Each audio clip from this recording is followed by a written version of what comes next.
Hi friends, welcome to my YouTube channel. ఈరోజు మటన్ది chop చేస్తున్నాము. Sorry అండి, ముందుగానే వీడియో తీయలేకపోయాను అనమాట. చూడండి, ఇది నీట్గా కడుక్కొని ఇందులో కారం, ఉప్పు, పసుపు, పెరుగు వచ్చేసి 2.5 స్పూన్స్ వేసాను. ఇంకా దీన్ని మ్యాగ్నేట్ చేయాలన్నమాట. ఇది బాగా కలుపుకోవాలి. ఇందులోకి ఇంకా నేను కాజు, ఇంకేమంటారంటే పోస్తో, తెలుగు గసగసాలు అంటారు, హిందీలో పోస్తో అంటాం కదా, అదనమాట. దాన్ని మిక్సీ పట్టాలి.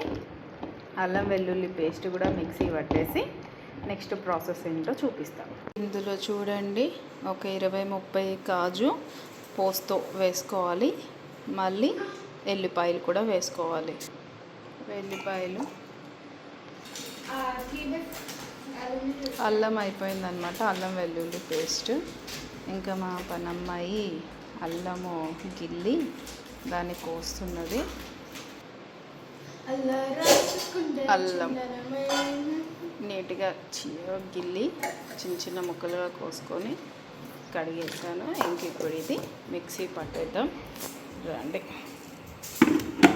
మిక్సీ ఇక్కడ అన్నమాట స్విచ్ చేసుకొని మిక్సీ అయితే అయిపోయింది. చూడండి, ఇలా ఫైన్ పేస్ట్ చేసుకున్న తర్వాత దీన్ని మటన్లోకి వేసేసుకోండి.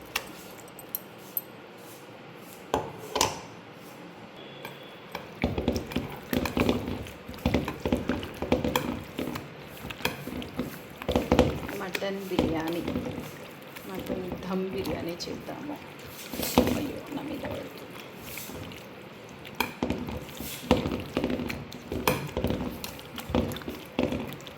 ఇలా కలుపుకొని దీన్ని పక్కకు పెట్టేసుకున్నాము.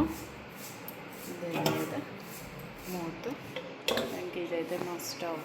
చూడండి ఎంత నీట్గా పెట్టుకుంటానో. మా కిచెన్ అంతా ఇలా నీట్గా ఉంటుంది. ఇంక ఇక్కడ వచ్చేసి నేను బిర్యానీలోకి ఉల్లిగడ్డలు, పచ్చిమిర్చి కోయమని చెప్పాను. దాన్ని కోసేస్తే ప్రాసెస్ స్టార్ట్ చేద్దాం.